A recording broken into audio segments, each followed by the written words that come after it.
Welcome back. This is Megan Nager. You can find me at Megan Makes Comedy and Megan Explores It All on social media. And today we are talking about why the Brightline in Florida keeps hitting people. I don't know if you've heard of this. I do live in Florida. I'm from Florida. I'm back in Florida after having been out of Florida and in California for many years. And Florida's wild. I love it, but it's lots of funny stories. People do wild shit here. And there is a very well-known high-speed train that basically goes up and down the east coast of Florida. It stops at, I think, like a little north of me, like around Vero Beach, but it goes all the way down to Miami. It's super fast, like I said, so you can get from like, I'm up north, so like Stewart to Miami in just like an hour and a half, whereas driving it could be like up to 3. So it goes really, really fast, and they're quickly expanding this train because people around like the whole, East Coast and eventually West Coast want to have one of these. But the issue is that every time I go online, and there is an Instagram account called Florida Man, they literally post that somebody has been hit by the Brightline train, I'd say at least 2 to 3 times a day. Like every time I open my phone, somebody else is being hit by the Brightline. So I did some digging because I was like, why is everyone getting hit by the Brightline? I don't think it's the Brightline's fault. Apparently what's going on is that there are a lack of like safety laws or like specificity around how not to get hit, although it's a freaking high-speed train. Like don't just dart out. But apparently like people get confused when the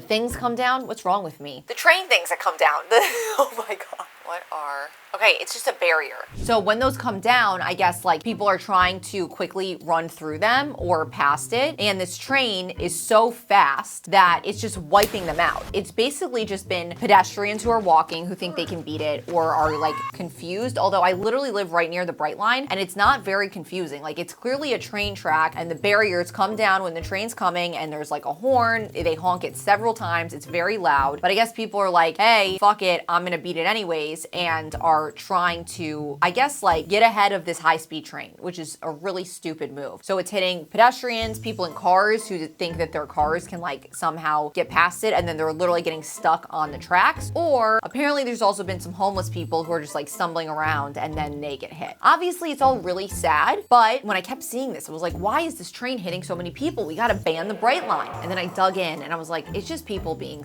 stupid. Just people being people. There were a ton of investigations and they found that it was not the Brightline's fault at all. It was actually the people who were hit. Obviously tragic, but again, if you see a train coming, just give yourself some time. I've like been so close to being stuck on train tracks because there's a ton of trains in my area and you think if there's a gap, you can maybe make it, but to be safe, I just always wait because you don't want to get stuck on the freaking train tracks. Especially, I mean, a freight train is one thing, you'd still die, but a high-speed train that's like going up to 79 miles per hour and it looks way faster when it comes by. It's like, looks like lightning. Just give yourself some time and don't try to beat the high-speed train. Interestingly, the AP did an analysis and it showed that Brightline averages about 1 death for every 35,000 miles its trained travel, which is 3 times worse than the next mid-size or major railroad. So this is like way higher. And again, that's what's weird to me. Is it because it's so fast? Is it because people are like, oh, I can beat it? Which again, why would you think out of all the trains you could beat a high-speed one? They also are saying that people who are intoxicated have been hit or who are mentally ill. They're just wandering around, don't realize this train is coming. It's like not super uncommon for trains to hit people. Apparently more than 800 people die nationally each year from train strikes. It's according to the Federal Railroad Administration records. So, but this one seems to be higher.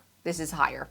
So there has been a response to these because it's so many, even though I went on my phone this morning and apparently 2 more people were hit by the Brightline today. But Brightline has installed infrared detectors to warn engineers if anyone is lurking near the track so that they can slow down or stop. But apparently that's not working either. It's basically, we're just gonna have to, just warn people. Like, hey, sir, ma'am, don't just try to dodge the high-speed train. And yeah, if you're in Florida though, you should take the Brightline. It's pretty cool.